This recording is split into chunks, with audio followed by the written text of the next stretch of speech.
저는 요즘에 좀 상식적인 거에 관심이 많습니다. 집을 지어서 한 번쯤은 아파트에서 도시를 탈출하지 않을까. 많은 분들이 로망이죠, 로망. 그 로망을 이루시는데 제가 큰 도움이 되고자 항상 많은 관심을 가지고 있는데, 그 상식적이라는 것이 뭐냐면요. 일단 집이 한 15평 정도로 소규모로 집이 작아졌다는 걸 제가 말씀드리잖아요. 요즘의 트렌드는 집이 점점 작아지고 있다. 그래 미니 주택이라고 하거든요. 그래서 미니 주택에서 미니 차를 타고 다니는 게 정상이에요. 작은 차를 타고 다니고 가성비를 따져볼 필요가 있는 거죠. 가성비 그러면 일본이 참 잘하고 있거든요.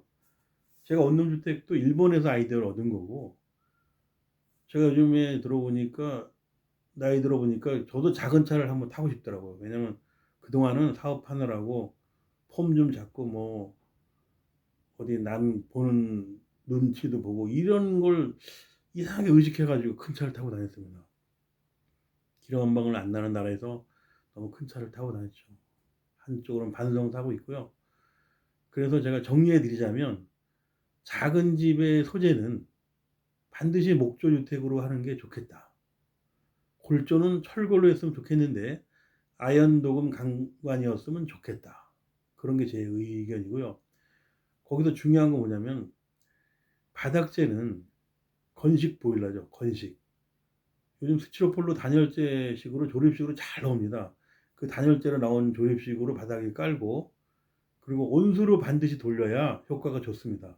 온수로 돌리되 전기 보일러, 전기로 된 보일러가 잘 나옵니다.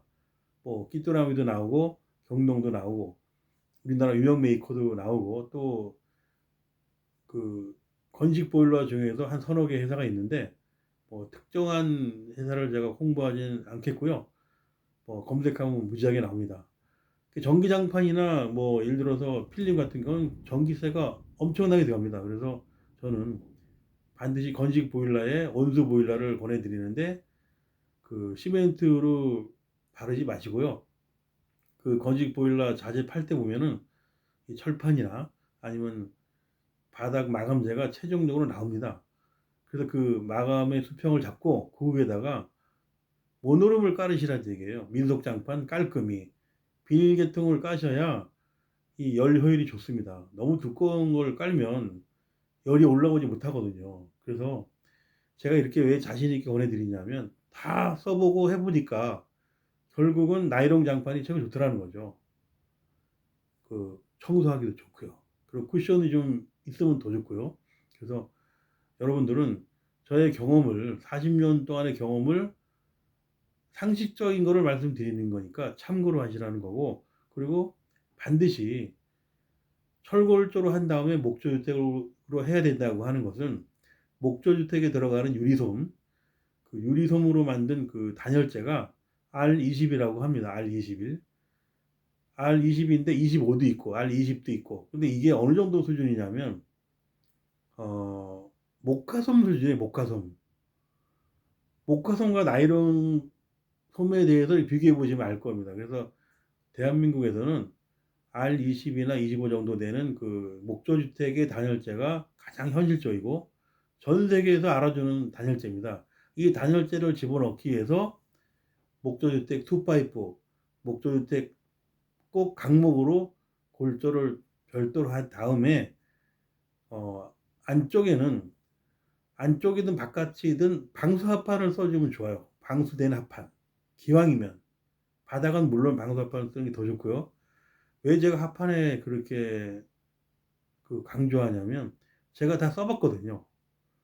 한 5년, 10년 써보니까 일반 합판, 그리고 뭐 OSB 합판, 이렇게 합판으로 방수가 안 된 것은 사용해봐야 집 수명이 얼마 못 갑니다. 그러니까 OSB 합판 쓰지 마시고 방수 합판, 골조 공사할 때 반넬 작업을 하거든요. 반넬에 쓰는 초콜릿 같이 생긴 색깔입니다. 딱딱하고 정말 반영구적입니다. 기본적으로 한 30년은 끄떡없이 갑니다. 그런 합판을 건물 외벽에 써도 좋고요. 바닥에 써도 좋고. 한 번은 좀 써주시라는 얘기예요. 그러면 집 수명이 오래 갑니다. 왜냐? 어차피 이동주택이고 어차피 묘들이기 때문에 뭐 묘들 공장에서도 이 방수 합판은 아주 가격이 비싸서 못 씁니다. 왜냐면 일반 합판에 비해서 2배로 가거든요. 2배. 사실은 2배로 해봤자 10,000원짜리가 20,000원 되는 겁니다. 그러나 이런 소재를 씀으로 인해서 결국은 소형 주택의 품질이 높아지는 겁니다. 그리고 뭐 다른 단열재는 뭐 스티로폴이나 우레아폼 뭐 그 우레탄 많이 있는데 그것은 그 정밀도가 이 유리솜 단열재만은 못합니다. 유리솜 단열재는 이제 반사 능력이 있거든요. 열을 내부에서 반사시켜서 내부에서 열을 옮겨지는 성질을 갖고 있어요. 근데 나머지 단열재들은 그 스펀지처럼 먹어버리는 거죠. 그러면 그게 그렇게 좋지는 않습니다. 그리고 불이 났을 때는 뭐 치명적이고, 결론은 목조주택 시스템을 철골조와 합쳐서 모듈 주택으로 제작하시는 게 좋은데 전체 면적이 15평을 안 넘었으면 좋겠다. 그리고 10평보다는 6평짜리 다락을 만들어서 12평으로 만드시고, 그리고 주방은 반드시 외부에다가 빼라는 거죠. 한 4평 정도.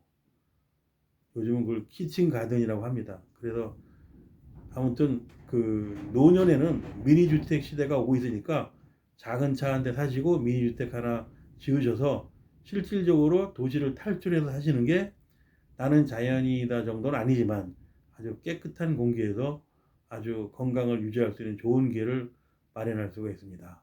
동네 부근에 한 2km 정도 되는 데크길이나 운동 코스가 있으면 아주 적합합니다. 그래서 결국은 전원주택의 삶을 주말 주택으로 보시면 되겠습니다. 완전히 뭐 보따리 싸가지고 이사를 가시라는 게 아니라 조그맣게 집을 지어서 5도 2촌 말 그대로 5일은 서울에 계시고 이틀은 주말에 가서 쉬는 게 수명을 연장시키고 건강하게 사는 방법입니다. 다음 시간에 또 뵙겠습니다. 감사합니다.